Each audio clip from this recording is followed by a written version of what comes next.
Welcome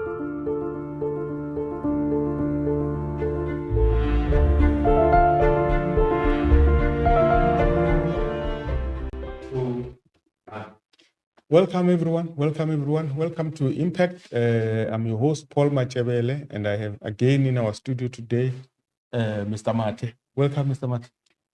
Thank you, Shak. Yes, what a lovely time we had together when he was here in our studio. Please don't forget to subscribe and like and comment if you've got anything that you want to say, anything in your mind, anything that comes, even if it's through what we are discussing. Feel free to comment and let us know. It helps us, it assists us in understanding what we need to, what content to bring to you, what other things to discuss with you. So yeah, thank you and welcome as we continue with our discussion from where we left off. Yeah. It was an interesting discussion. I really had a good time with you the last time we were here. Okay, thank you. I also enjoyed being here. Yes. And like I said, it's a privilege to be given an opportunity to share one's life experience, life journey with others. There are people who might be in a similar situation, people who might be discouraged. So when they hear that, okay, there are people who have already walked this journey, they do get strength to continue. So that's the main idea behind sharing my life experience. Even when I visit schools, that is the whole idea behind it. Yeah. So I wanted us mainly to discuss this because you are into, in my understanding, you've got three things that you are doing. You do radio ministries where sometimes you do evangelism, sometimes you do motivational speaking, and then you also have got a ministry with the schools all over. I've seen you go all over in South Africa where you meet with different types and varied minds and teachers and all that, but you're advising them on what they can do to further better their lives. And also you've done a lot of work with ESCOM as well. Yeah. Where you do, is it professional engagements where you teach them on management and the types of leadership and all these things. So I wanted to know what sparked this this drive, this thing that drives you a lot, and it seems as if it's taking over everything. Yeah, it's interesting. You'll recall from our previous engagement, I said I talked about this gentleman, Michael Kokwana. We'll need to put this man. We'll need to put this man's picture. I heard the word motivation for the first time from him. Okay. And I was already working by then. I was 2 years into employment. And after becoming a member of his church, when I started reading the Bible, started listening, reading books, like I said, he introduced me to books. I started reading the likes of John Maxwell and many other writers. So 2006, when I became a supervisor, I felt like what I went through and where I was then, like I said, I was somebody who will not read books. I will just sit in class and then go and write an exam. As a result, I became an average student. Now, this man introduced me to books and I started loving and enjoying reading. So I looked at myself and I said, had I been introduced to this when I was in high school, I believe my life could have turned different. Oh, wow. Yeah. Wow. So I said, now that I know what I know, and I know that there are young people who are in a similar position as me, why don't I then use this little knowledge that I now have, go and share it with them? Maybe someone's life could be changed. Like I believe mine could have changed. Okay. So the first school I went to is the high school where I did my high schooling. Okay. I approached Mr. Baloyi, who was my class teacher when I was doing standard 10. Okay. I shared with him what I was thinking, and then he gave me his class. So I only addressed a class. I was with my cousin, Chairman Musonwa. It was 2006. Then Chairman went to a school in his village, Kanjakanjak, Marolin. And he spoke to the principal. We were invited. We went there. And then there we addressed the whole school in the, call it the assembly. Okay. That normally happens during, it's Mondays and Fridays. Yes. Normally, and then they do prayers there. Yes. So you were now doing the motivational talk during that period. So this comes from a realization of the power of this truth or message that you are having, and then realizing that had I had these things before, it could have assisted me a lot. Yes. And then you said, then let me take it back to the people who are underprivileged, people who are in similar circumstances where I grew up. And you went exactly where you started, where I went at your school. At the school. Wow. So we went to this school, Maroleni, and then we did that. And then now the excitement, then I went to the school in my home village, Kamajos. And then the principal said, no, why? Why should I give my kids to you? It was a bit harsh when I looked at it then.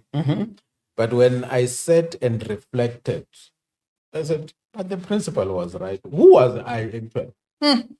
I was not known. She did not know me. The kids did not know me. I had nothing to give them to say, but this is me. This is what I do.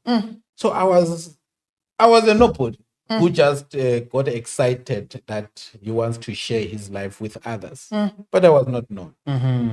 So that rejection at Commandant High School, I can mention the name of the school. That rejection kind of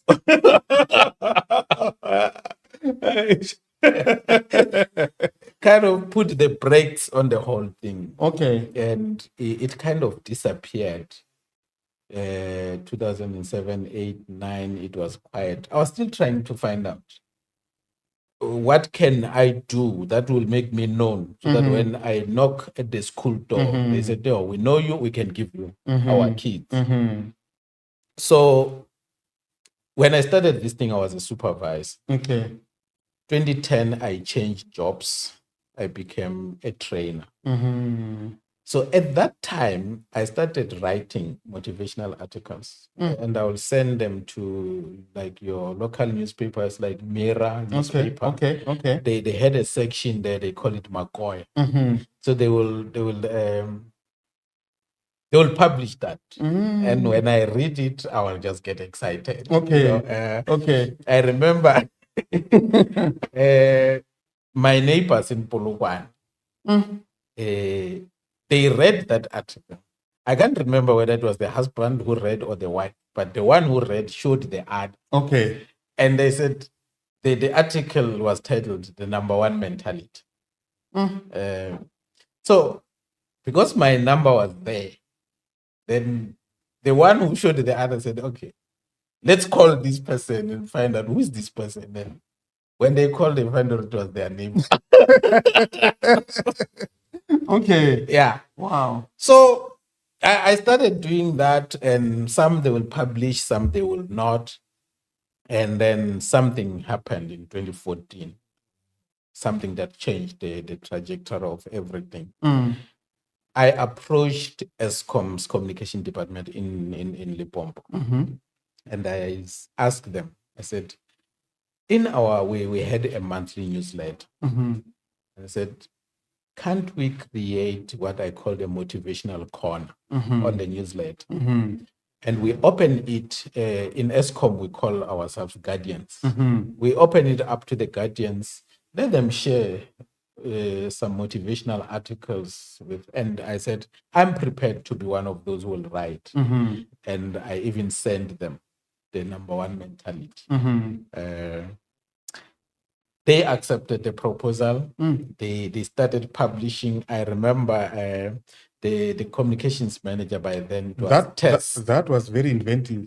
Yeah. Yeah, that was very inventive. I remember after they published the article, I wrote back to the communication manager, Tess, and I said, thank you for considering my article. And she said, we had no choice. That was well written. So it started that way. They started now and then publishing those articles. And then I wrote one.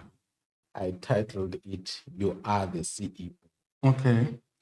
What I deal with in the article is that I talk about an individual's life, but you look at your life as if you are a company. Yes. And then you are the CEO of this company. Yes. Yeah. Absolutely. So you are running this company, which is your life. And then how are you running it like and see? Which is generally who we are in our own life. We're the architect. Exactly. You are the architect of your own life. When I start, I even said, because I got a CEO's account to board of directors. But in this case, the board of directors is the heavenly board of directors. Oh, wow. We all account to God. Okay. We might choose not to, but we account to the creator. Whether we like it or not, we do in a way, we do at the end of the day, we do account to God for what we do with our lives. Okay. Yeah.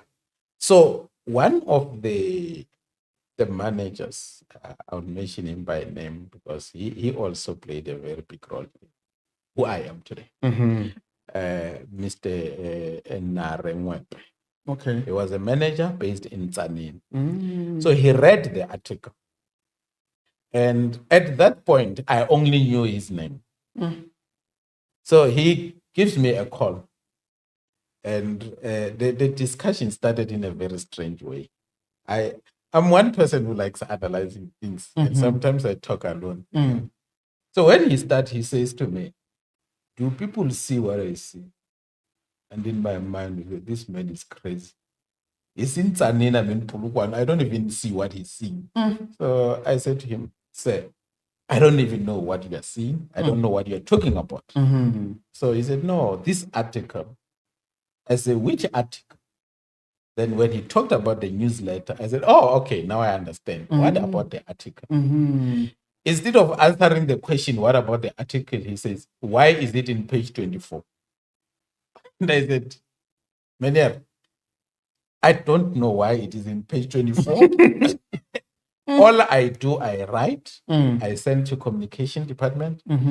They decide whether to publish or not. And if they publish, they decide which page to put it on. So that's all I know. And he said, I think he said he had already read it 3 times. And he said, this thing should have been in the first page. I said, no, like I said, I don't know why it is page 24. And that was the end of the discussion. Nothing big. But now, during that 2014, I was doing a program. It was a higher certificate in business management, which the employer was paying for. Okay.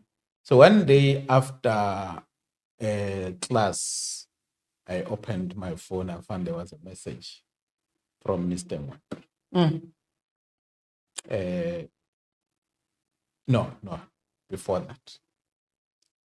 He had a planning session. So he invited me. Marine Papa, I don't know what to. Papa. Yeah. So when he called me, Anna Papa mean, I accepted the invitation without thinking. He wanted me to do a motivational talk in the planning session. Okay. Based on the article. Oh. So I said, no, I'll do it. After he put the phone down, I was like, how am I going to do it? Because now I have to take what is written and now I have to speak it. Wow. But I've already accepted the invitation. So fine, the time comes, I go there. I asked them to schedule me in the evening because I had a training during the day. I could not leave the learners. So the evening I'm there, I changed in the car, take off my PPE, get into a suit, and then I go. Yeah, the CEO. Talk. And there was a lady there who was recording me with her phone. But she was hiding because she did not ask for permission. Messi Chawok. So the following day, the husband was in my class. So the following day, the husband says to me, if you are good, you are good. What are you talking about?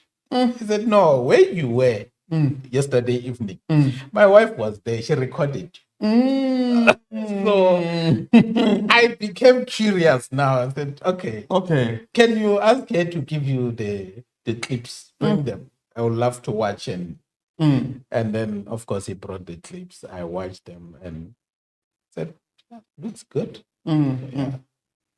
So then come the class. I find the message. Mr. Mwape saying to me, the general manager is coming to Polo, to Utsani. This was now in July. To engage with the employees. Here is an opportunity for you. That's what he wrote. And normally from class, I will go home. That day, I went to the office. So I called him. And now I'm realizing that this man is becoming serious about this thing. For me, it was just to pass time. When I'm sitting, I will write. Just to. But this man is getting serious about this thing.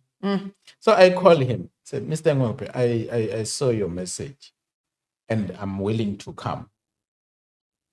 Will you allow me to talk on a different subject? He said, no, it's fine, as long as it's motivation. Sure. The day comes. I go to Tsanin.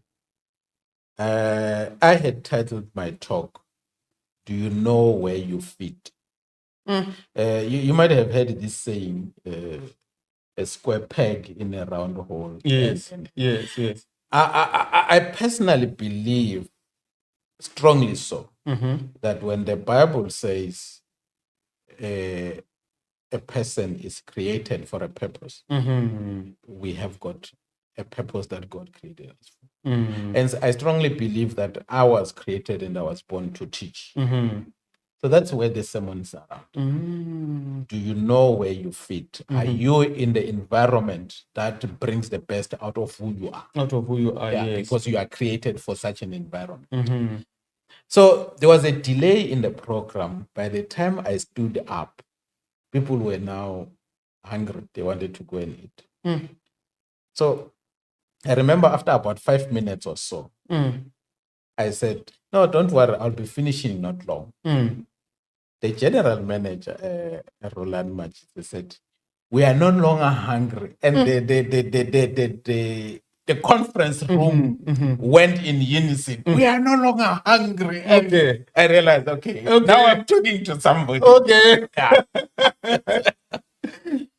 So interestingly, after the talk, and this was now the benefit of giving something. I was invited now for lunch at the table of the managers and the GM and everyone. And I remember at that table, Rulani confessing. She said, because Rulani knows me as a trainer, a life worker. So she said, when I saw the program, Motivation, Kenneth Mathye, I said, okay, somebody changed my program without consulting me. And she said, but I let it go. And interestingly, it was even in red, so it was coming out. He said, okay, I let it. I said, let it sleep. Wow. Yeah. And he said, now I don't regret that I have allowed that to happen. So this was on a Tuesday. Then Tess, which was the communication manager, who was with Rulani, then invited me to the session that was going to happen in Polokwane on Thursday. Now, as I was driving home, late around 5, the manager who was looking after Polokwane at the same level as Mr. Mwembe, it was Mr. Nchengedzeni Lithol. He calls me. When I was the supervisor, I was reporting to him. So when we talk, he will say, "Hey, Kenneth." Then we'll speak in Chivenda.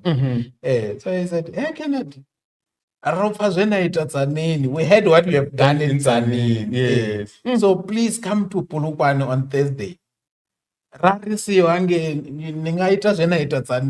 We don't know. So you can repeat what you have done in Tzaneen." Yes. So I said to him, "No, I already got the invitation and I'm going to talk on a different subject." And then the Thursday happened.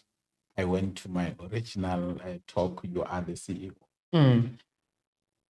When I finished and the lunch was done, I was going to the car.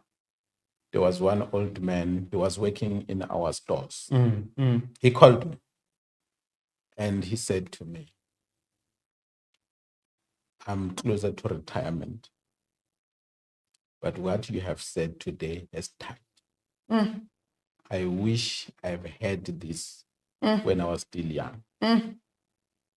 And there and there, what Mwepe saw in me, I started seeing it in myself. I started believing in this thing, and I said, this thing needs to be done. Now, with the Tzaneen event, the work I do, every year we go for medical checkups. Yes. So we have got a clinic in Eskom. Okay. So it's time for me to go to the clinic. And the lady who was working there, she says to me, "Where is your CD?" Actually, she was asking me a question. And when she talks of a CD, I'm thinking music. Okay. And I said, "I'm not a musician. So what CD are you talking about?" And she said, "No, we have heard what you have done in that. And some of us were not there. So you need to record these things." And I said to her, "Okay, no, it's fine, I'll record." And then it passed by. Fast forward May 2015, I found myself in Midrand. And that thing of recording came to mind. So I quickly looked for a studio. And I found one in Tembisa. I went to record. But when I listened to the CD, it was the first time I talked to a microphone and there's no audience. Okay. Yeah. So Yeah. I felt like, this is not me Oh, talking. yeah. I was not happy with that. Yeah. And I decided, no, I'm not going to cut the CDs. And I'm listening from the master copy. I'm not going to cut CDs. Then I go to sleep. So when I woke up in the morning, I said, why not try just a few CDs and see what's going to happen? So I went to cut a few CDs. When the people listened to the CDs, many were blown away. I received calls from people I don't know. And I remember one gentleman from Hamatlala, he said, "Mathye, it's like you were talking to me. You were talking about my life." And I said, "I'm happy you feel that way." So then that then said to me, why not take these cities to the schools? Let the principals listen to this. When they feel that it is something of value, then they will invite you to go talk to the kids. Yeah. So now I found something. You know, the rejection I received in 2006, now in 2014, 2015, I've got something. So I started taking that to some schools, including the school where I was rejected. But now the principal was new. That is December 2015. I gave the city to Mr. Our principal. I love that man. The kids call him Gentos, Mr. Shirilel.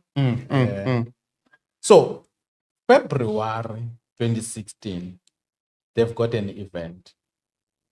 I was invited. I went there. I spoke. There was a journalist from Sanganani FM. So during lunch, this gentleman comes, and then we start having a conversation. And I said to him, I came to your station December. I left a CD there. So when he went back to the station, him and others were Sylvester, Kodzo, they listened to the CD. And then Sylvester called me. Okay, actually, before Sylvester, I received a call. I think it was from Belief, if I'm not mistaken, where we had an interview.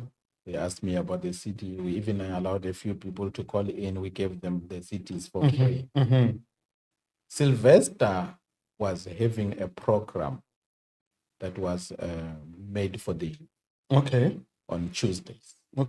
So he then contacted me, said, Mr. Mathye, can we do this motivation thing on radio together? I said, no, it's a good idea. We can do that. So every Tuesday we will connect and we'll talk to young people, and that I'll leave my numbers there. They will call me, and some of them I'll visit their homes. I'll sit with them, and then we talk and we see how we can help them. And that is where now I realize this is the purpose for my life. This is where God was driving me to. I meet young people coming from the same background as I am, people coming from broken homes. And when I share my experience, it's something they can relate. It's not only the theory, but I also share my own personal journey, my personal experiences. So we did that in 2016 and 2017. An idea came, say, why not visit all the schools in the Sanganani Central Circuit? And I told Sylvester about it. And he said, Mr. Mathye, let's do it.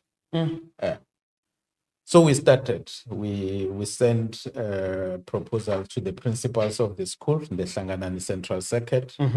And then we had a number of schools responding. Russell Bungeni, Kabungeni, Maroleni, Kanjakanjaka, Hanyani Nkuzani, Kankuzani, and of course, Komanani, Kamajos, my home village. And we also had Mutsengi, Kangwamatata. So those are the 5 that responded. And Sylvester was a teacher at Muturana. She's outside the Sanganan Central Circuit, but it's also one of the schools we have been going to since then. So we went there 2017. They gave us the kids, and then we talked to the kids, and they loved it. We know that they loved it because they will tell us, they will give us feedback. They will share with their friends from other schools which we did not go. So now these kids will be asking, why are you not coming to our school? And we said, look, we only send proposals. The principals decide whether they want to invite us or not. So it started like that. And myself and Sylvester will do that 2017, 2018, 2019.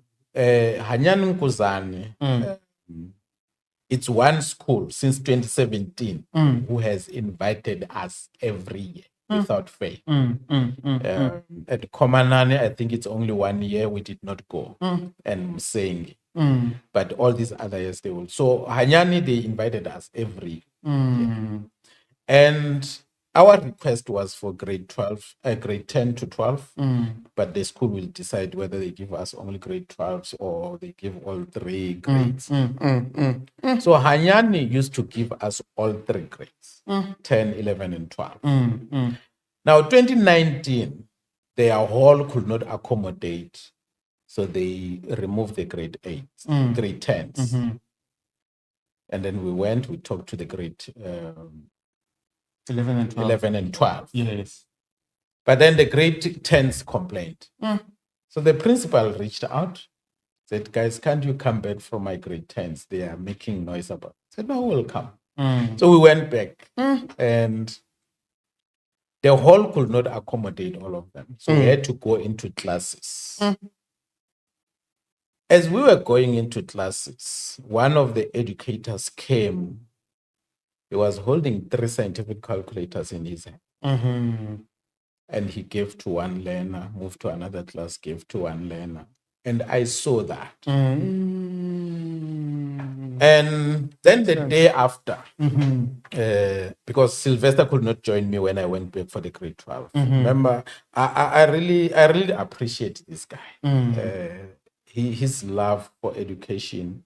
He will do these things during the school time.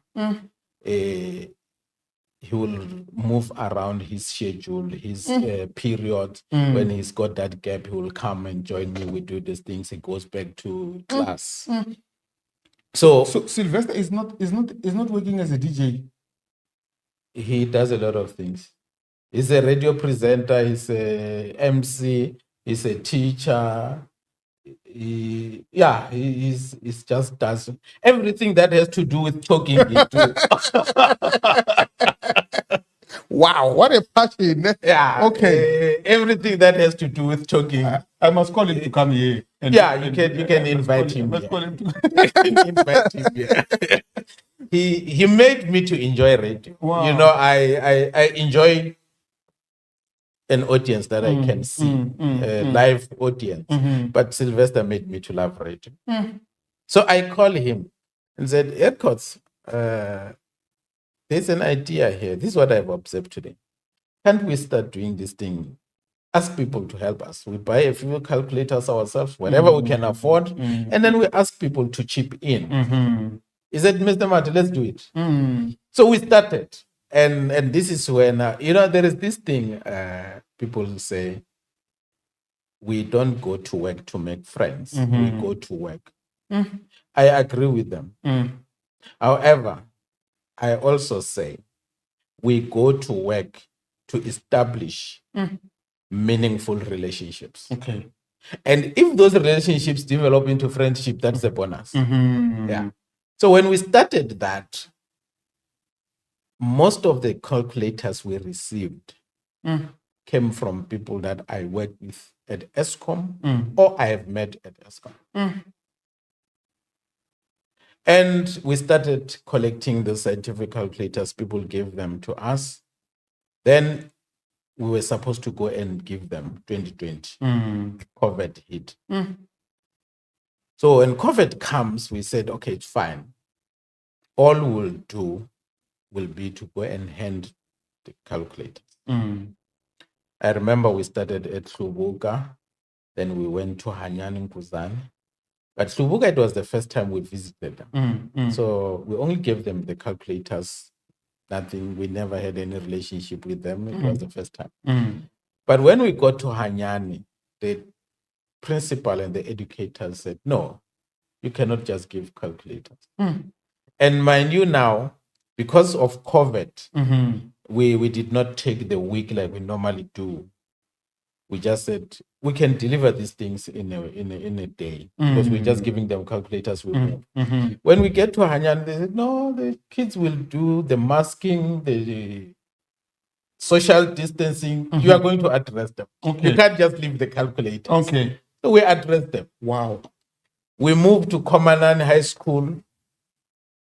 Again, Shirley said, you can't leave the calculators. You have to address the kids. So then the social distancing was done, and then we addressed it, leave the calculators. We moved to Muturwana. So how many calculators were you leaving in the school? Or it would depend on... If my memory served me well, I think we gave 33 at Hlubuka. Wow. 31 at Hanyani. Wow. 31 at Komanani, and also 30 or 31 at Muturwana. Wow. So Muturwana was the last one. Wow. So even there, the principal said, no, you can't leave without addressing my kids. You know, it was at that point where we realized that the principals are seeing some changes, some value in what we are doing. Yes. Yeah.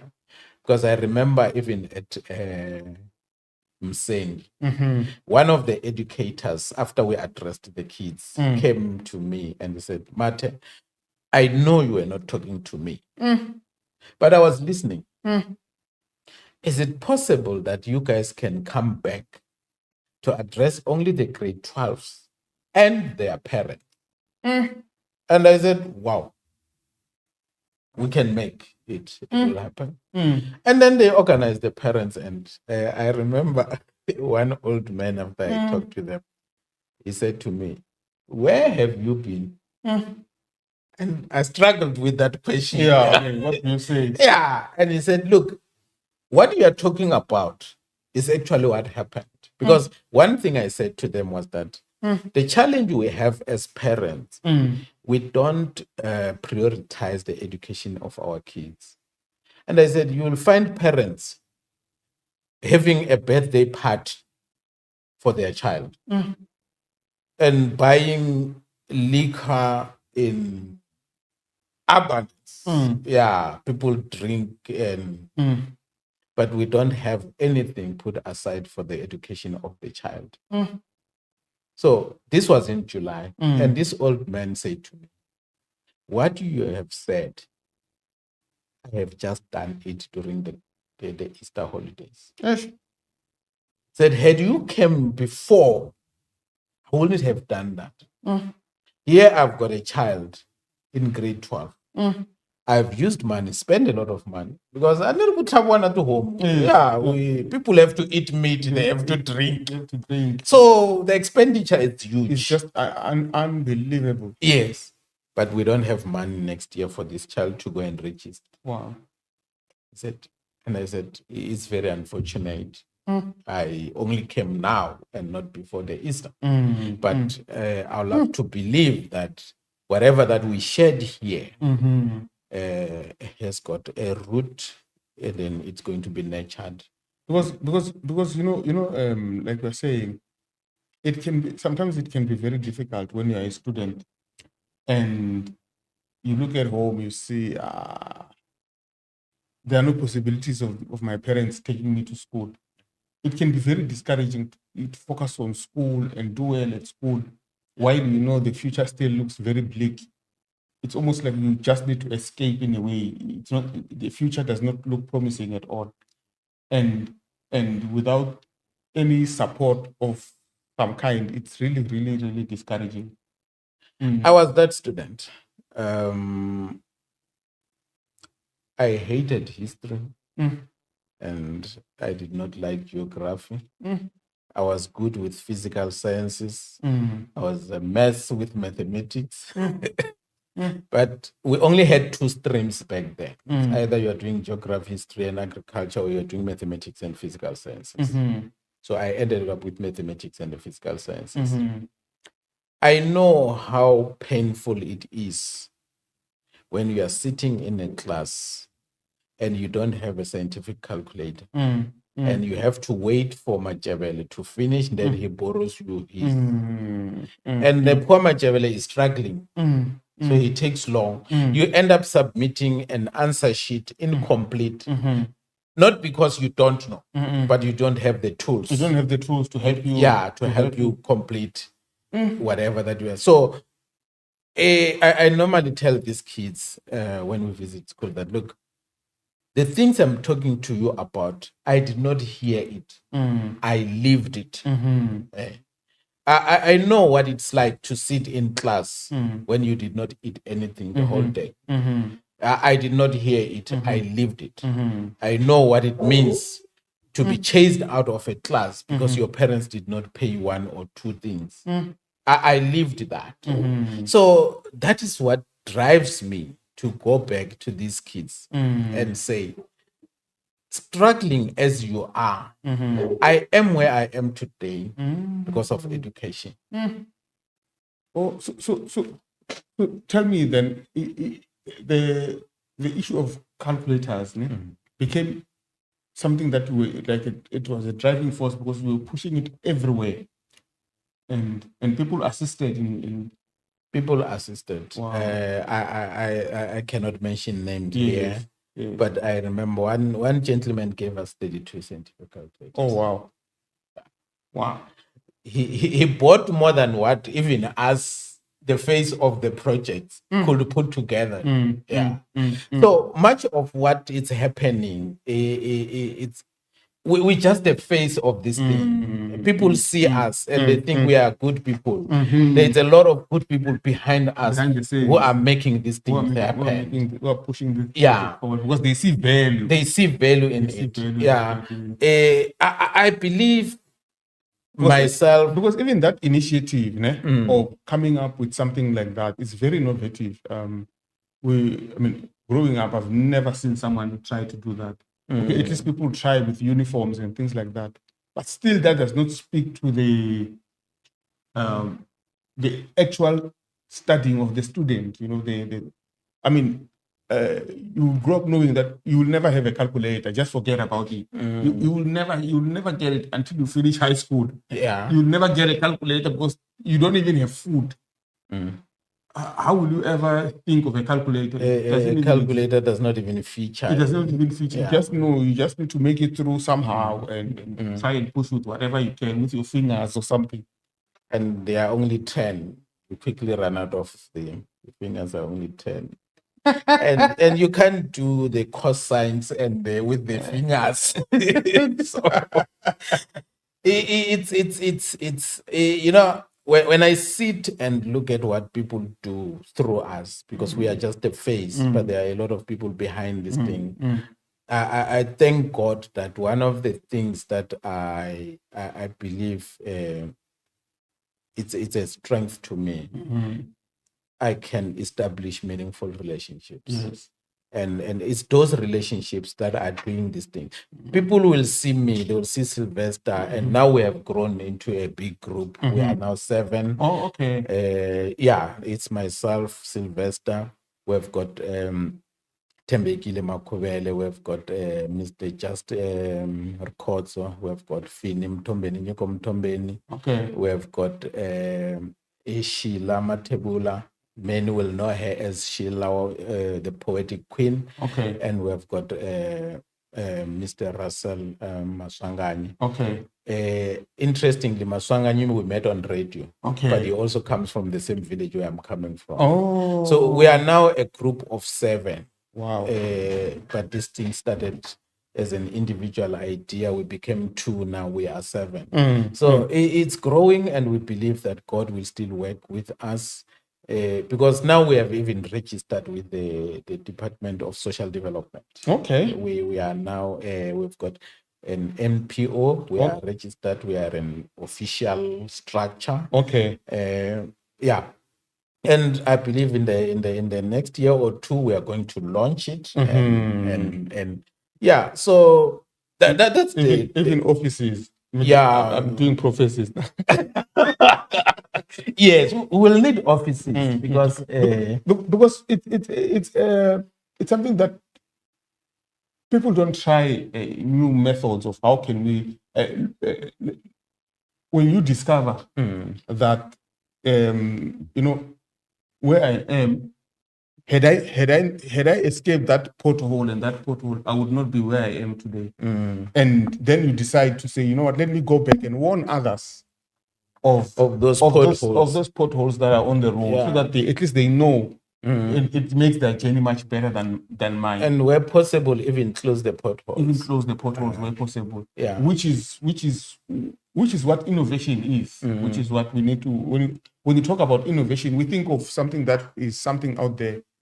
Innovation is finding a problem and then finding a solution to that problem, so that others who come back do not face the same problem you're facing. Yes. And I believe that's exactly what you have done with Sylvester and the crew. And now you are a group of 7 people. So you still do motivations now, or we still do. It's now a custom. Okay. Every year, I take leave, and the other colleagues will take a day or 2, but I take the whole week. Okay. And then we go to the schools. Wow. And the interesting thing. Maybe let me ask before you even go forward. So, do you get paid for these things? No, we don't get paid. So we do this. where does the money come from traveling all around and work? I mean, where do you get the money for? When these things started around 2016, 17, I made a personal commitment that I will visit any school in the province at no cost to the school. Wow. That's a personal commitment. Wow. I see that as a way of me giving back to the community. Okay. I don't have anything that I can give to the community except my voice. And I believe, actually, I love it when Sheila says, a voice pays her bill. So that's what we have. We have got voices. But I would say we are fortunate that there are people who see what we are doing, they see value into it, and then they put their resources. They assist in these things. I remember saying to one cousin of mine, I said to him, what I have realized in this life, you need to start doing something, even when you don't have all the resources. When you start doing something, somebody will see you and they said, here is somebody who is trying to do something. Let's help this somebody to get things done. Like I'm saying, I'll give you a simple example recently. Somebody saw a picture of a young boy from here, Kamninginis, on Facebook. The boy was in uniform, but the uniform was like it doesn't exist. Actually, what he was wearing on his feet was not even uniform. So he took that picture. He tagged me on Facebook and he said, Mr. Mathye, please do something. And when I looked at the picture of that boy, I remember my own story. I normally tell this. When I was in standard 9, when I was in standard 8, that's grade 10, in 19, right? that's grade 10. Okay. In 1990, one of my uncles passed away, Daniel Matebula, from Babangu village. Okay. So the following year, the distribution of property and whatever, I was given a trouser that belonged to him.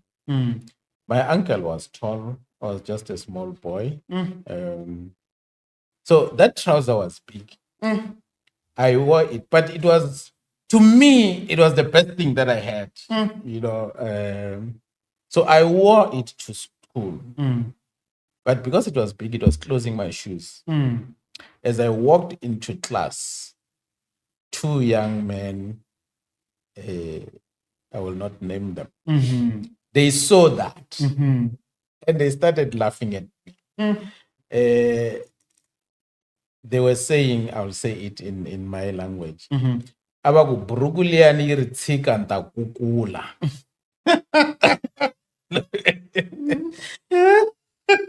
So loosely translated, they were saying the trouser is saying to the people who were sweeping the school floor, where this boy is going to pass by, don't sweep. As he passes, he will sweep by himself. Yeah, by himself. So that day during the break, I went home. I cried. Yeah, I cried. But as much as I cried, there was no solution. But then I looked at those boys and I looked at my performance at school and I looked at them. They were not coming anywhere closer to me. I was not the brightest of students. Like I said earlier on, I was one person who did not read books. But in my whole schooling life, primary and high school, it was only once when I was in standard 8, I came outside the top 10. And even then I cried. So I said to myself, look, these guys, they can laugh as much as they want. I will go back to school with the same trousers. So when I saw the picture of that boy, my picture when I was in standard 9 came back. And I took that picture. I started now looking for that. I traced him to the school, Kamninginis. And I went back to the very same Facebook where I had found this thing. And I started looking for, because I visited the boy. I promised his parents that within 2 months I will come back with uniform. I went back to the very same Facebook and people gave me money. People gave me money. I went to buy the boy's school uniform. I even bought his younger sister something as well, school uniform. And I took it to them. And that boy and his family, they saw me and they think all this. I told them, I'm just the face of this thing. There are people who give me their money to buy this uniform. It's not me. I just happen to be a vessel that God uses. And for some reasons, there will be people who find it easy to give me their money. And then I go and do what I'm doing. For instance, next year, I will be 50 in April. I've already started a campaign that for my 50th birthday celebration, I'm not going to kill a cow and people come and eat meat. Okay, but I will visit the 3 schools. you can still do that for us. I will visit the 3 schools where I went through. My sub A to standard 4. I did it at Kulani Primary School, Kamakor, where I was born. And I did my standard 5 at Mbokota Primary School and my high schooling at Marimane High School. So I will start my goal, my aim, and I believe and hope this is going to happen, is to go and donate 50 pairs of shoes at Kulani Primary School, 50 school bags at Mbokota Primary School, and 50 scientific calculators at Marimane High School. Oh, wow.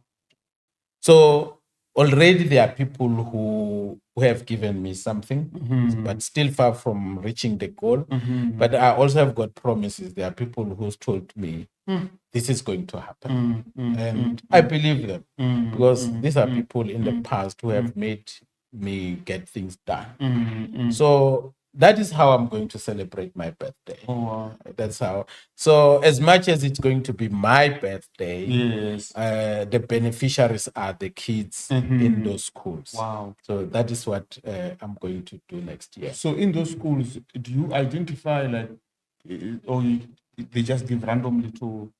No, I only ask the principals to identify learners who are in need, yes. and the families cannot afford to do that. Wow. So then they do that and then they'll give a list. Of course, sometimes you find the list is more than what you can. Wow. I remember when we went to Hanyani Nkuzani at some point, they had 71 kids on the list for scientific calculators. Wow. And we could only give them about 30 or 31. Wow. I remember at 1 year, there was a girl. I was sitting in the principal's office. This girl was talking to the teacher on the passage. And she was saying, but sir, I'm the number 1 student in maths literacy. Why didn't I get a scientific calculator? I'm hearing this conversation sitting in the office. When the teacher came to the office, I said to him, I'm going back to work on Monday. By the end of that week, that girl will get a calculator. And I went back to my people. I mean, if they are going to watch this, they know who I am talking about them. I'm very grateful for what you guys are doing through me. You might be saying you are doing it for me because you know me. Wow. But there is a young person out there, you are changing their lives with your resources. Yeah. So I got the calculator, gave it to somebody, delivered it. The girl received her calculator. Wow. Yeah.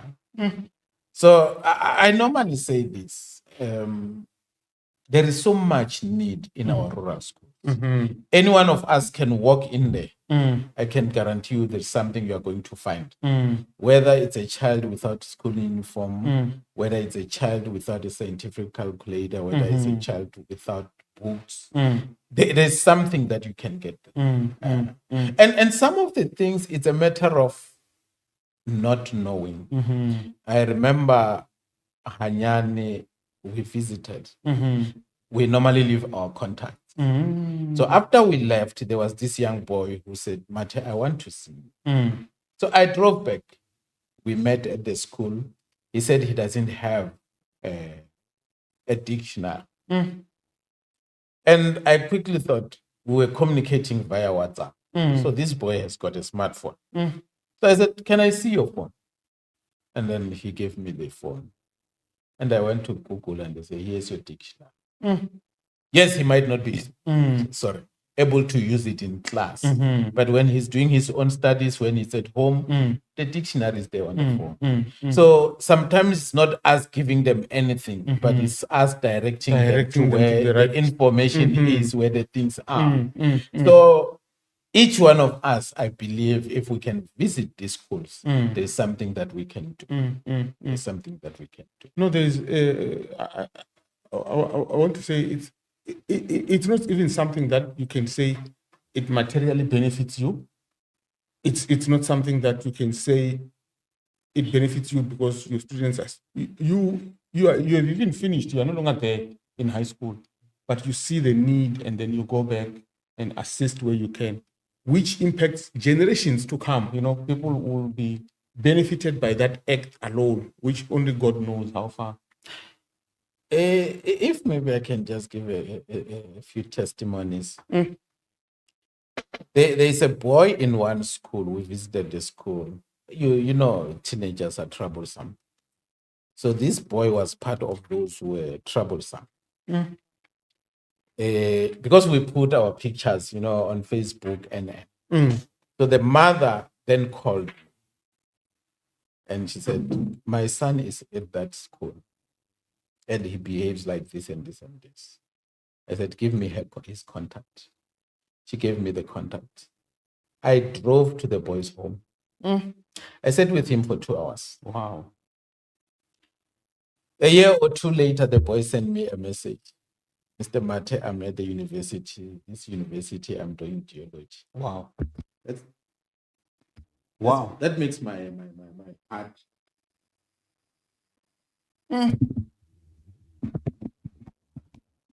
That brings joy to me. That's all I get from this work. and which is everything. Yeah, I'm getting everything. That's the joy I get from you're getting everything because it may look like it's nothing. That's just everything. And when we are able to turn someone's life around and make them go in the right direction, that's what we need, Wow. So tell me then maybe before we get to that, just another two. There's a gentleman. I don't know him. I have not met him. I only met his wife because I once put something on Facebook and he said, this I addressed in my book. So I ordered the book and the book was delivered by the wife. But because he see what I'm doing, there was a young girl at Guatemala, Springs. She wanted a scientific calculator. She was writing mathematics, grade 12, without a scientific calculator. So he sent me a message, Mathye, can you... And I said, no, I do have a calculator. But how will I get it to Guatemala? He said, no, I'll pay to get it there. He sent me the money. I went to Pick and Pay, sent the calculator. The girl got the calculator on, I think on a Monday. She was writing a Thursday or a Friday. The girl sent me a message not long saying she's studying at the University of Northwest. Wow. Another one, this was the parent from Bronco Springs. She said somebody from Eskom in Mbombela, Witbank, not Mbombela, Emalasheni, Witbank, told her to contact me. She was crying about not having a calculator. And we made means, we got it to Bronco Springs. I don't know who those people are. I don't even know who this Eskom guy is. Because this lady could not even remember his name. But the child got it. I'm laughing right now because I was thinking we need to post your contacts online, but I can see I may cause problems for you. You may have more than you can chew, but I think it's important that people should have contact with you. So if people want to reach you, maybe for motivation and maybe more especially in relation to schools, how do they get in touch? They can contact me on WhatsApp, or they can call me. My WhatsApp number is 072 299 2819. And for voice calls is 071 671 5369. Those who might not even have a time, they can send me a call back. I don't mind calling them. Okay. But it has to be serious stuff. Yes. Don't call me to talk about Kaiser Chiefs. Yes, I understand. Yeah, it has to be. Yeah. Because here's the thing, Shakana. As parents, as adults, we sometimes don't even know what these kids are dealing with. Our teenagers are dealing with serious stuff. I'll just give one example. We visited one school. Like I said, we normally leave our numbers. So most of these young people, I will connect with them on WhatsApp, on Facebook. Now, this one girl was posting on Facebook. And when I read the post, I've got interest in psychology. When I read the post, I could read this is suicidal. And the young people, the friends, and said, no, Mgana, you'll be okay. And then I went into her inbox and we started chatting. And I said, look, when you want somebody to talk to, no, I'm here. But don't just don't do anything. You have got someone. And we'll chat and chat, but she was not opening up until she got to the point where she said, Pooh.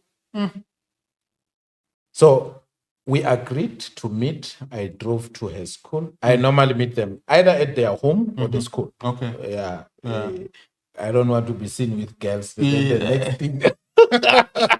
I understand. So our meeting place, if it's girls, it's either at their homes or at school. Okay. So she opted for the school, and I suspected maybe the issues would be coming from home. So we met at school, and the girl said I was raped. And I say, ask him, do they know it? No. At school? No. Okay. I said to her, look, this is now bigger than me. This need professionals. However, I know there's a social worker at your school. Please go and see her on Tuesday. Because I think the Monday was a holiday. Okay. So Tuesday. Okay, fine. Tuesday, she sent me a message. Mr. Mathye, nah, I'm scared. I couldn't go. I said, okay, fine. Can I go to the social worker on your behalf? Then the social worker will contact you. She said, no, it's fine. Went to the social worker then contacted her. They assisted her. The day she went to fetch her result at school, I was the first person to know. Mr. Mathye, I've passed. I'm going to grade 12 next year. Oh, wow. Before she even reached home, before she even told their parents, I knew about So those are some of the issues that we come across as we visit these kids.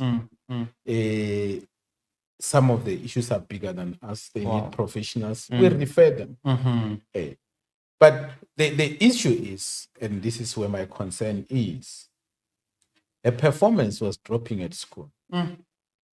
That was a sign that something is not right. But neither the teachers or the parents picked that and tried to find out what is the issue. Yeah. Because here's the other thing, which I find it very, very strange. We are normally about an hour or two at the school. But these kids are willing to open up to us. Certain things you said, but this your teachers can deal with better. And they will tell you, We are scared of this. Mm. And you sit when now you are on your own. I was only there for 2 hours. What makes these kids to be so comfortable with me that they will open up and then talk things like this? But that's what is happening. Hence, I'm saying some of these things we don't understand, and just okay, here is the hand of God. You ask yourself, how did I end up in such a situation? And you said, but this can only be God. Yeah, absolutely. This can only be God. And so that's what is happening. No, it's wow. This is amazing. It's amazing. I think the work that you're doing, especially with young people, is influencing generations, and the impact can only be summed up by God. You cannot compute it right now and see exactly what this is doing and of course, you've got those silver linings there and there where the Lord shows you, but the final part of it, the whole package, will be seen in the hereafter. I've got this. I don't know whether it's a philosophy or whatever. That what I do it for that person. I remember I was having a chat with our firstborn son. I paid for my wife's college fees, and then the boy was saying, "But were you not scared that she's going to leave you?" And I said, I was not doing I was not doing it for me. Yes. I was doing it for her. Yes. Had she decided to leave, it was going to be fine with me. Yeah. Because I was doing it for her. Wow. So for me, when I do something for a person, it is for that person. And I do it because God has given me the ability to do it. Absolutely. But as to what happens after that, it's not for me. It's for that person. And yeah, so when I do things, I do. That's why you find that some of the people will remind me what I have done for them, and I don't remember. Because for me, after I have done it, then that's it. It's gone. It's the same with like I said, with the preaching. After I've preached a sermon, that's it. And then somebody comes and said, remember the sermon you preached in 2007? And I said, huh? 2007, what was it? I don't remember. For me, it was you go there, you do this, and then that's it. Yeah.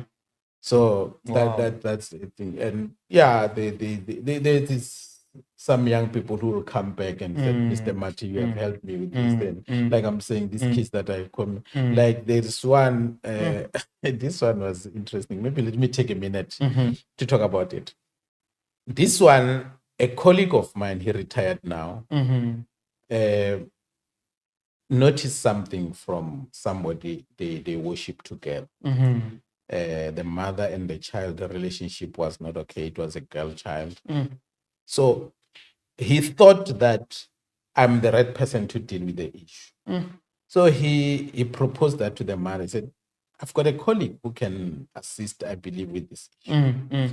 So he then talked to me. I said, no, give her my number. And then we started chatting. And I said to the mother, after I heard the story, tell your daughter about me and that you talked with me. Give her my number and tell her to contact.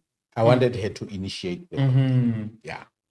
And after some time, the girl then contacted me. We met. And the story was that her parents divorced. Remember, I talked about coming from a broken family. Yeah. Yes. Now, the girl and the father's relationship was not okay. The mother was now having a boyfriend. So when the boyfriend comes to their home, the girl did not. She will be angry. So after meeting her, heard her story, of course, she started jollying well, so she's a teenager. So I was asking her, but don't you think you are being selfish? Your father left, but he did not live with your mother's feelings. Your mother still wants a relationship with a man. And then we talked. I even asked her to call the father. And I said, You're not calling him because you want to beg him for anything. You are calling him to tell him you have forgiven him, and then you move on with your life. Yeah. The relationship with the father was restored. The girl then went back to school. Interestingly, as I said, our teenagers are dealing with issues. After that session, she sent me a message that, Mr. Mathye, I want to come and see you with my boyfriend. She comes with a boyfriend. The boyfriend is sitting with a similar problem. The parents are divorced. The mother wants the boy to choose between the father and the mother. And the boy does not want to do that. So he was struggling. Then we had that session. Wow. When they left, the boy sent me a message alone. Said, Mathye, I want to see you without my girlfriend. I said, okay. This is now interesting. So the boy comes. Said, look, I'm struggling with pornography. I could not say that when my girlfriend was here. So we try to find people who can help with such situations. So those are the things that happen. So you deal with it's a whole package actually now. It's a whole package. It's not just about motivating and saying you can do it, but there's a lot that you are dealing with that assist these young people. You go there and said, I'm going to talk to this kid. But after talking to them, then they see someone who can assist with their issues. Then they come and open up about their issues. And when you start now seeing things, I mean, there are kids which are referred to me by their parents.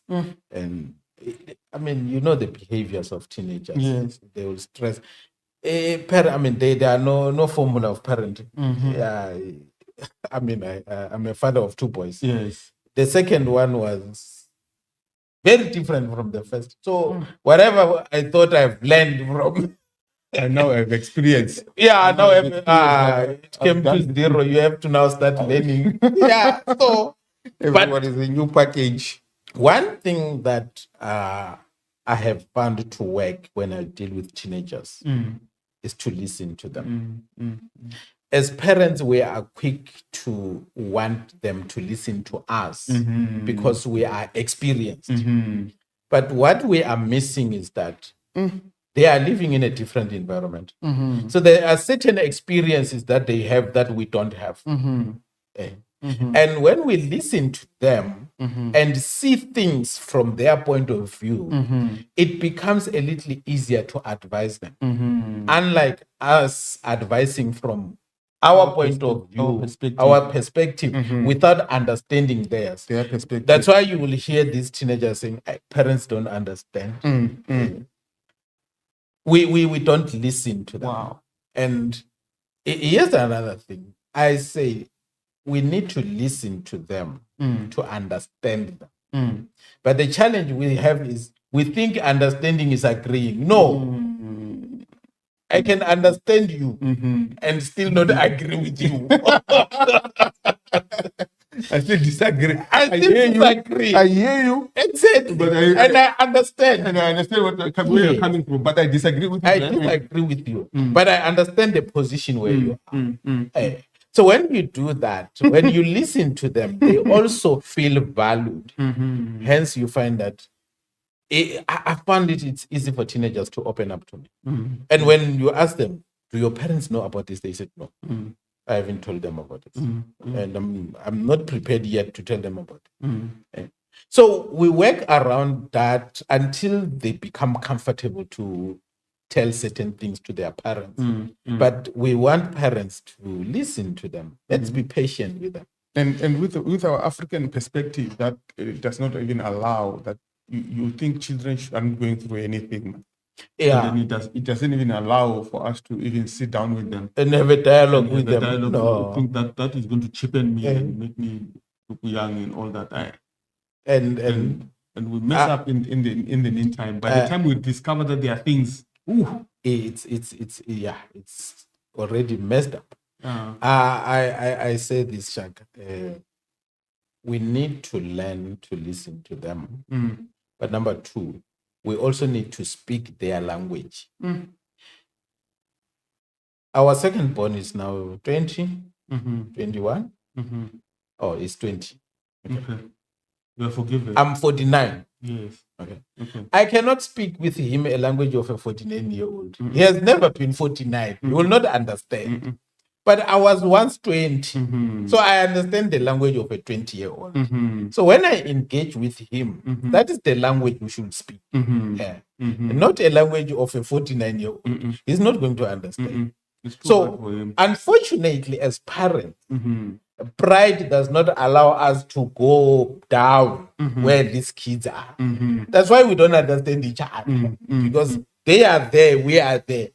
We are not speaking the same language. We just keep on shouting over each other. Exactly. And there's no meeting ground. And they've got a simple way of shutting us off. You think they are hearing you.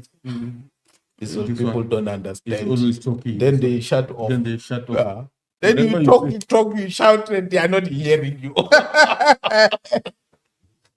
Oh man, yeah. So we need to bring these kids closer to us. So basically, this whole package is just now a passion for you. It makes me to come alive. Okay. It makes me to feel that I'm contributing some value to society. Indeed. I think it was 2018. I did a presentation in ESCOM, Rustenburg. There was a lady in the audience.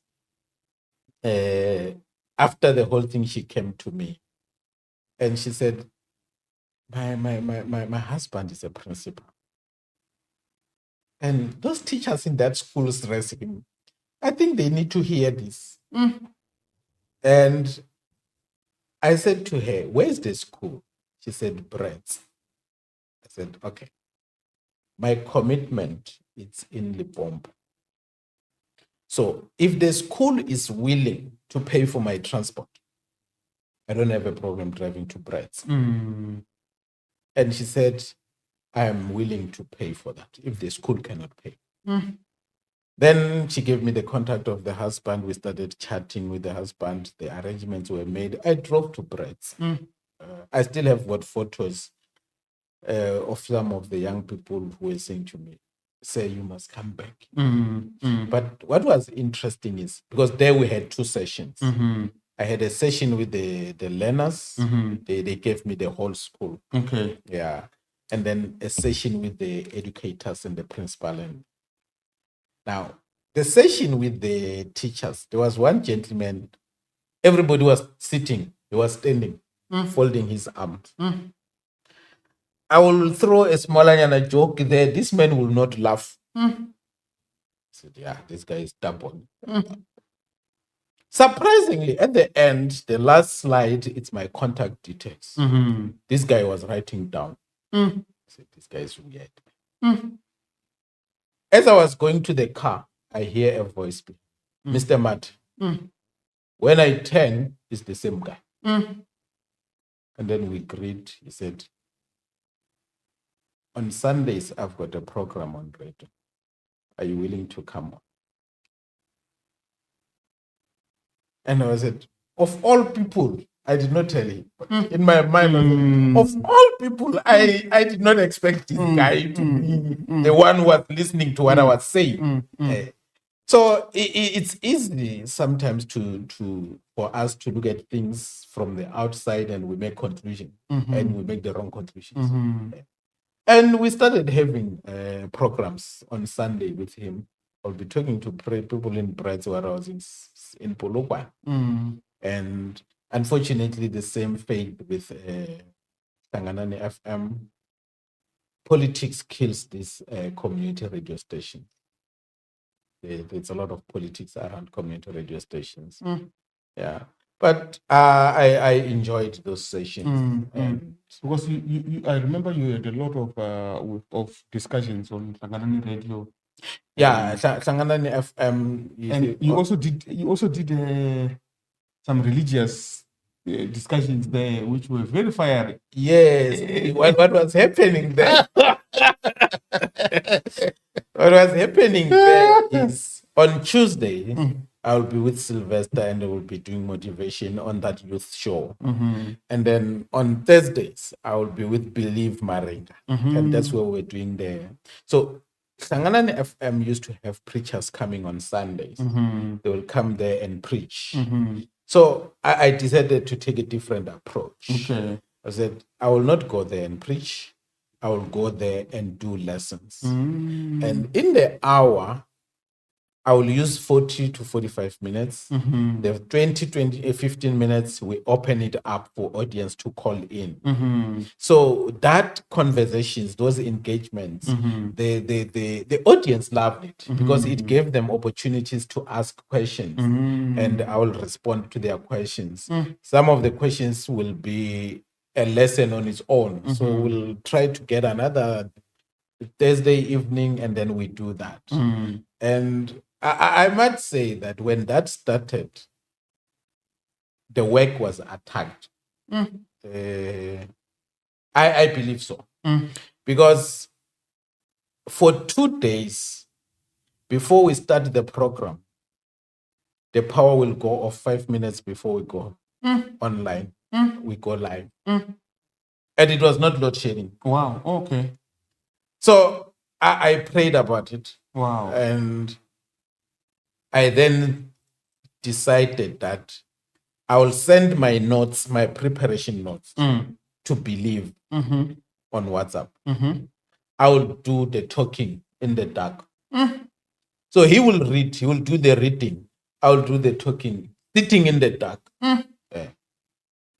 And of course, it also started issues. Some people were saying I'm being favored, I'm paying the presenters. What people did not know was that I was using my own money for all that. The station was not giving me anything. Nothing, not even airtime. I was using my own money. I was not getting anything from Sanganan FM. All the programs I did in that station, I was using my own money. Oh, wow. And when I was around home, I would drive, then we'll do the shows from the studios. Yeah. But I never got a cent from Sanganan FM. I was using my own money. Wow. Yeah. So tell me with the, I see you do some professional work in terms of, I would say professional motivating in terms of like defining leadership and types of leadership and things like that, where you, I don't know, I would say motivating or what, encouraging or what, I don't know, the working class. What specifically do you do there? What actually happens? What's going on there?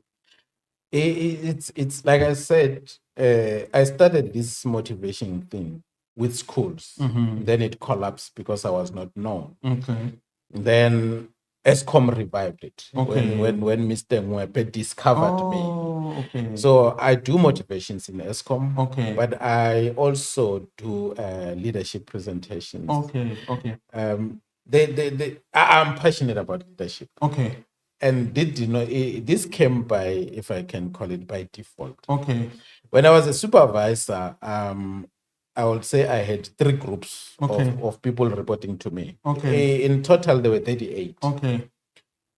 The one group were those who were working towards the exit. Okay. The older people. Okay. Then the other group were those who were younger, in their 20th going to the 30th. Okay. And then there were those who were my age mates. Okay. The in-between. Okay.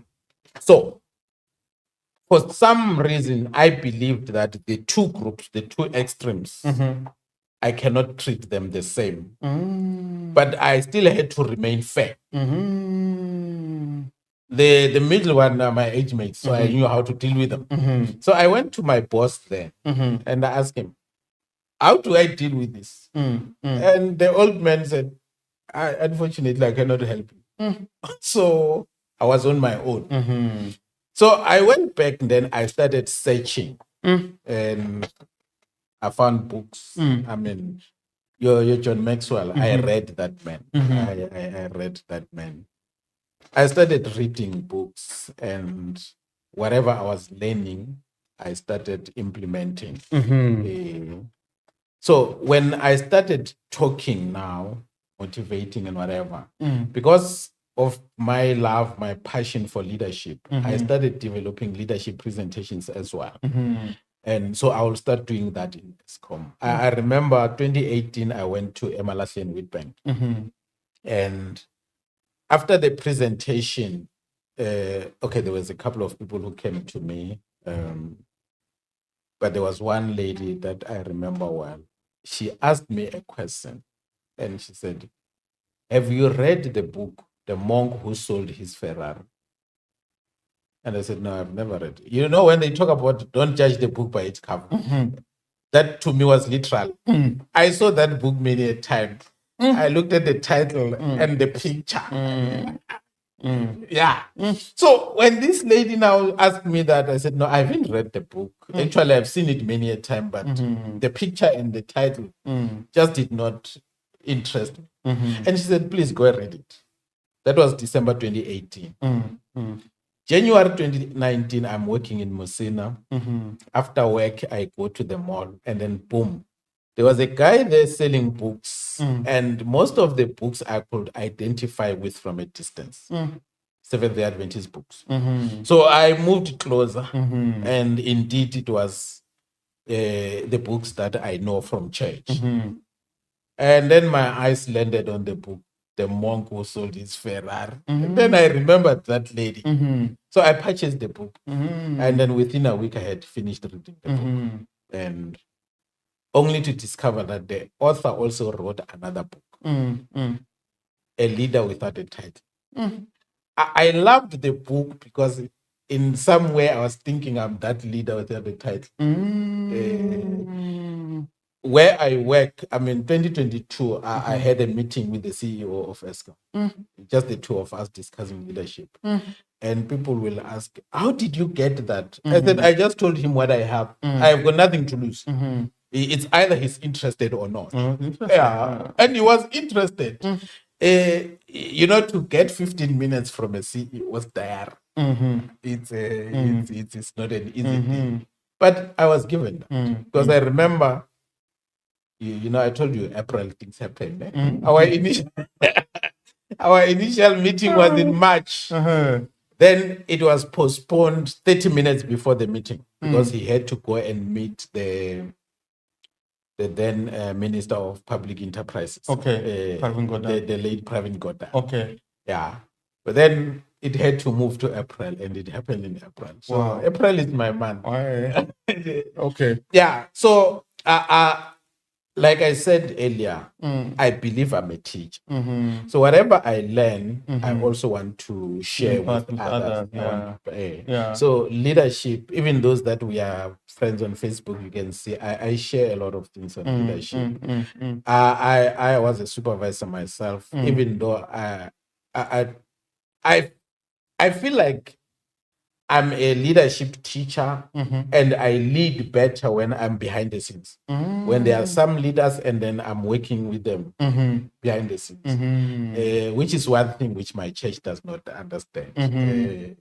The church want me to be, and I said, I think I'm front when I'm a teacher and then behind the scenes when I'm a leader. Only a leader. Yeah. But I've held several leadership positions in the church. The one that I think for a longer period of many years, it's that of an elder. I've been an elder since 2016. Yeah, I'll be an elder for a year or two and out and then come back. And so even when others are in leadership position and I'm behind, actually that's where I'm comfortable. Okay. Yeah. Because I believe that I'm more of someone who thinks than do things. I remember, I will not mention the church. In one church, I was the head deacon, and there was another brother who was also part of the deacon.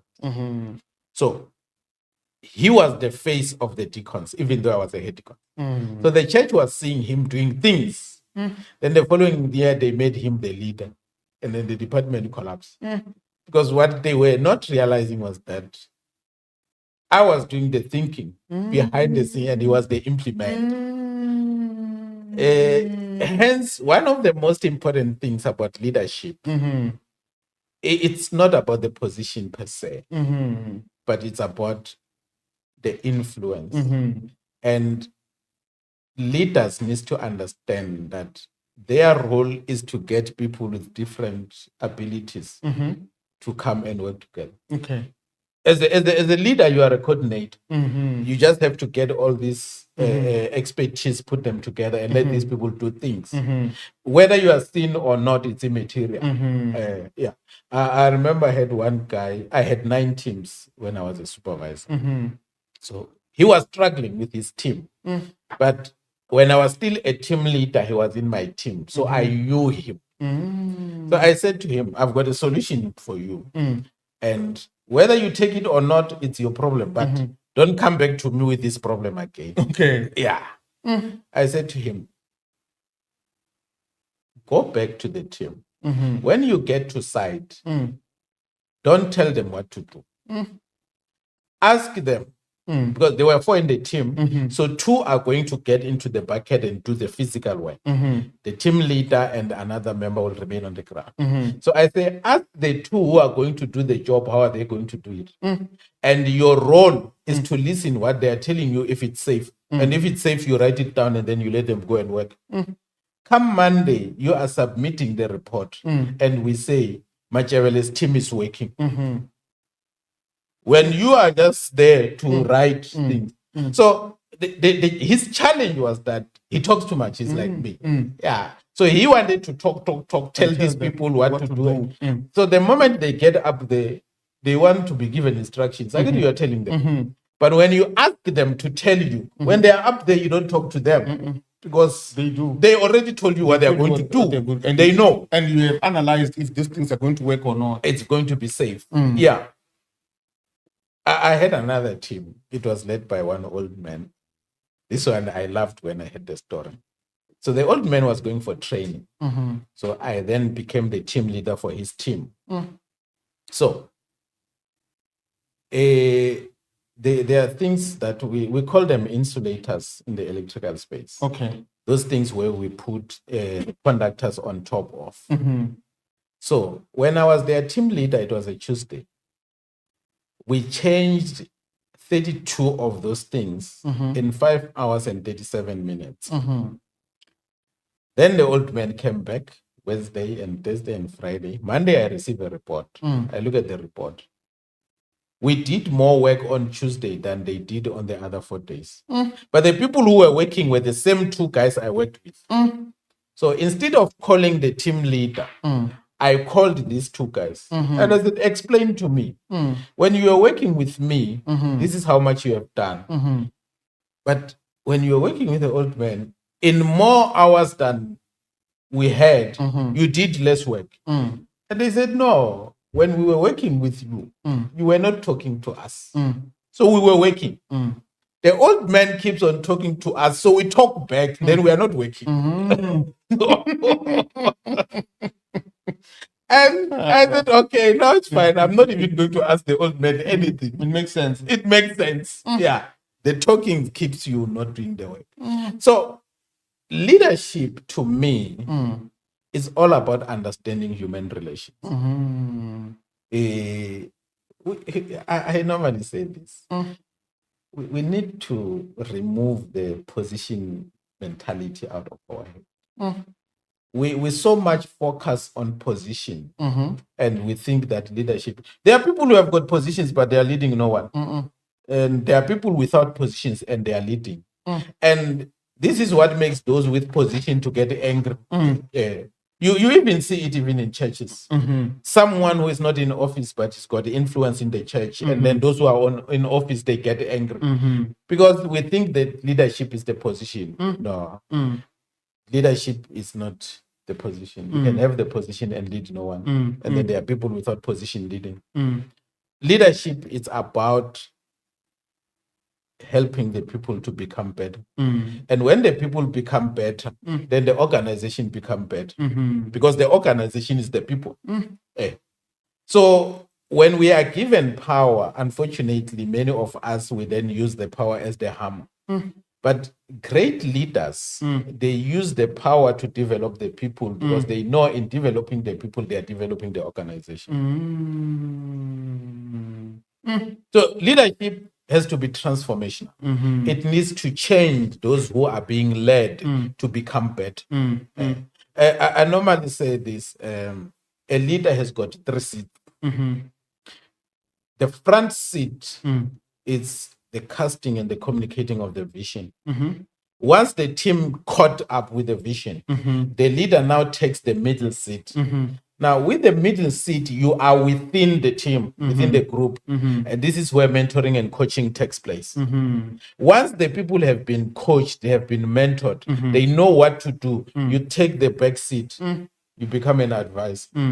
That's why Mandela, the late President Mandela, was the leader of the ANC even when he was not in office. He was now taking the back seat. He was an advisor. Every other leader in the ANC will go to Mandela for advice and whatever.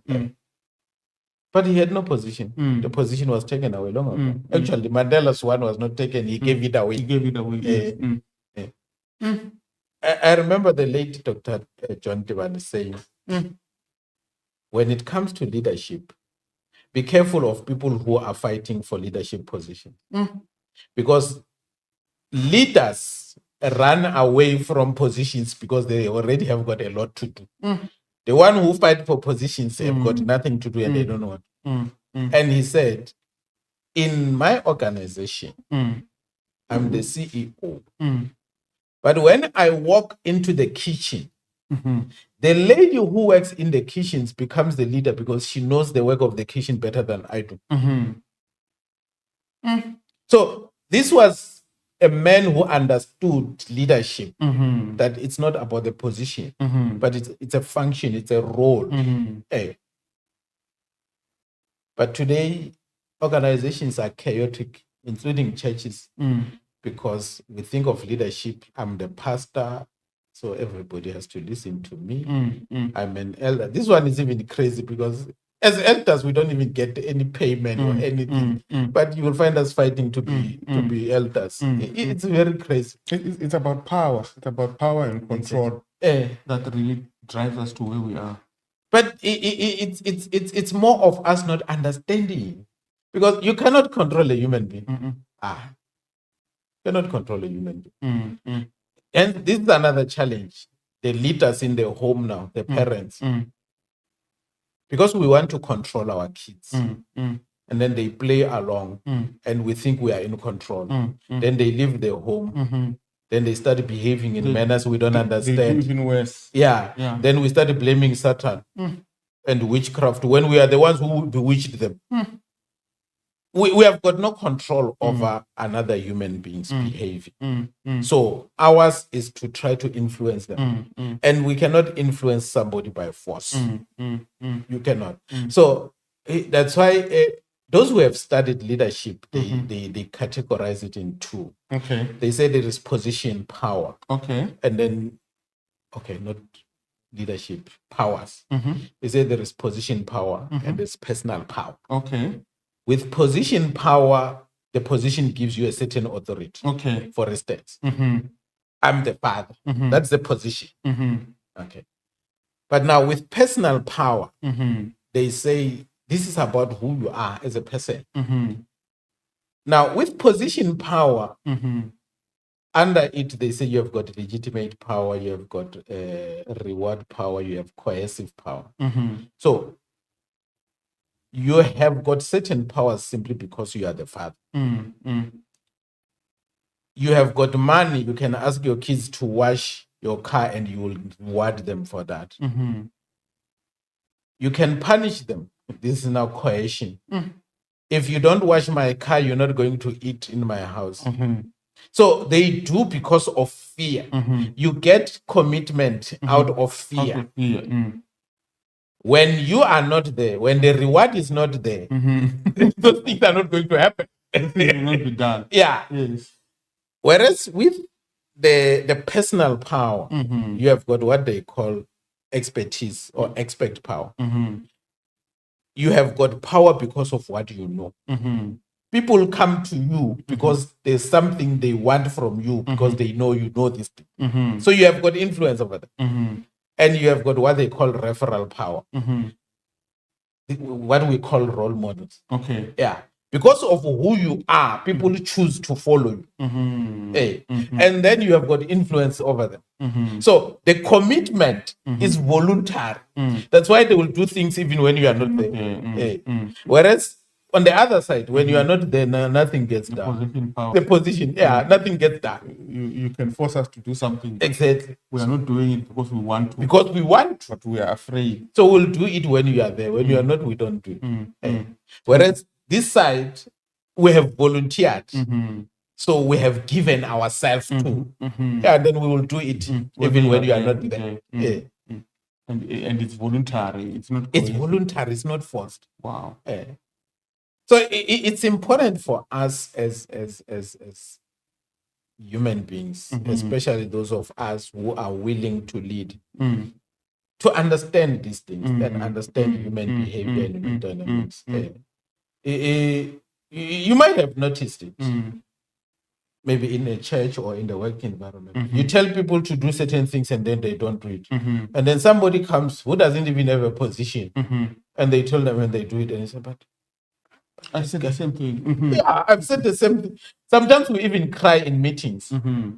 When you say something and the chairperson does not even realize you have said something. Because you don't have influence. Somebody says the same thing and then it is taken and then but I said this thing earlier on. They said, no, but you did not say it this way. That's not the issue. The issue is you don't have any influence whatsoever. Yeah, you don't have any influence. Makes sense. It makes a lot of sense. Not that you didn't say anything, you don't have the influence to back up what you're saying. Exactly. Yeah. And what you said, because there is no one who is following you, you never had anyone backing you. But when this person says it, now everybody said, yeah, this makes sense. And then you are, why did it even make sense when it was said by me? You find that people have even shut off, they were not listening. But when this one starts speaking, then they open their ears, now they start listening because they respect this person with or without a position. Oh, wow. Yeah. Wow. Oh, wow. Yeah, wonderful discussion, really. Wonderful discussion. I want to thank you, man. I want to thank you a lot for this discussion that we have had and the impact that you, the Lord has allowed in your life, that it should be there. And also the way of being able to coordinate everyone and we push towards the same goal. And the impact you're having around schools, the impact you're having at work, the impact you're having everywhere around you. I wish a lot of us could learn a lot from your character and from the things that you have achieved. And it was really a joy to discuss with you. Yeah. Thank you. And maybe just the last word from the work side, for instance. I love to thank my managers because I was appointed to do certain work, but they have allowed me to do things outside the scope of my work. I really appreciate that. I really appreciate that. There's a lot of them to mention their names who gave me platforms to address certain audience on different issues. I really thank them for that opportunity. And yeah, even here, I thank you for this. It's a privilege for me to be able to share my life story. And I believe there is someone out there who can say, I can relate to this. If this guy went to school, he was laughed at, he went back, why can't I go back? Like the issue of the boy I talked about from. I mean, he was laughed at. Actually, even his picture to end up in Facebook, it was taken when he was sleeping. And he told me, he said, look, I was shown that picture and I was asked for money so that the picture does not go into social media. but I did not have the money. So I'm saying there is someone there, especially young people. Your last hope might be only education. Go get education. There's a song I love by Solimaka Mjiwan. Nguva ya vusiwana. He said, the season of poverty has passed. So allow my kids to enjoy tea with milk. When I listened to that song, it was talking to me because my kids are now enjoying tea with milk. The season of poverty has passed, and I thank God for that. So, young people, if you are listening to us, take your education serious. That might be the only tool that will take you out of poverty. Oh yeah. It is getting ourselves educated and knowing something in life is much more beneficial than anything, really. Yeah. And I really appreciate you taking your time to communicate with us. I still feel like we still have a lot to talk about, and we'll get another time and discuss in detail maybe these issues where we'll be discussing on these issues of leadership per se and all other areas, and go into detail about these things, and so that we can learn and grow each other and have impact in our lives. Yeah. Maybe that's the last one on education. When I talk about people being educated, I'm not talking about just getting a certificate. You can cheat yourself through a qualification, but you cannot cheat yourself through competence. So young people, don't just go get the certificate, go and get the education. So you need to come out of the institution with something that you can put into practice. You can offer, Yeah, something that I was saying the other day, we are all selling. Some of us are selling knowledge, are selling skill. Some are selling products, like these physical products. Where I work, all I do is talk. So it is my speaking, my communication skill that I'm selling, and ESCOM pays for that. So don't just go and get a certificate. Don't go and cheat yourself through the qualification, but you leave the institution with no education. I remember one young lady saying to me, I've gone through college, I've got a certificate, but I don't know anything. So don't memorize yourself through a qualification, cheat yourself through a qualification, buy some of these things. Try to get the education, try to get the knowledge that you can put into practice. The knowledge behind the certificate. The knowledge behind the certificate, yes. Yeah. Because all the certificate tells us is this, you know this. And we want to see whether you know it. And that's where now the competency comes in. And maybe something I forgot. When I made a presentation that I talked about in Rustenburg, one of the managers asked me, what is my qualification? I said, I'm an electrician. And he said, no, the things that you are talking about, no, an electrician cannot do that. I'm an electrician. I became one by default, but my passion is in training. My passion is in leadership, human relations. So now at the age of 49, I have registered for my undergrad degree. Wow. So if you are 22, 24, and you are already telling me you are tired of... You can't go back to school. Please go back to school. I'm 49 and I'm now doing my undergraduate. No, absolutely. And so far so good. This year I registered 7 modules. And the target was 5 distinctions. I got 6, so I got a bonus. Wow. So please, young people, go to school. If a 49-year-old can still do it, you can do better. Absolutely. Yeah, you can do better. Wow. Well, thank you very much. Thank you very much for those final words. I think they were more important than anything else, really. Yeah. I want to thank you for your time and for coming to be with us. It was really a joy to sit around with you and to have these discussions together. And send my greetings to your wife. She's doing such a good job. I will do. And thank you for joining us, really. We really appreciate it. And for me and the team, we say thank you for coming. Thank you. And to our viewers, please don't forget to subscribe, don't forget to like, and please comment and share with us anything you want us to share.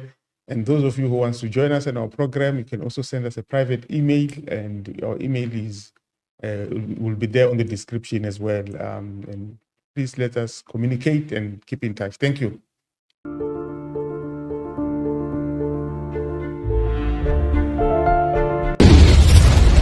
Impact, changing lives. Care to hit the like and subscribe button.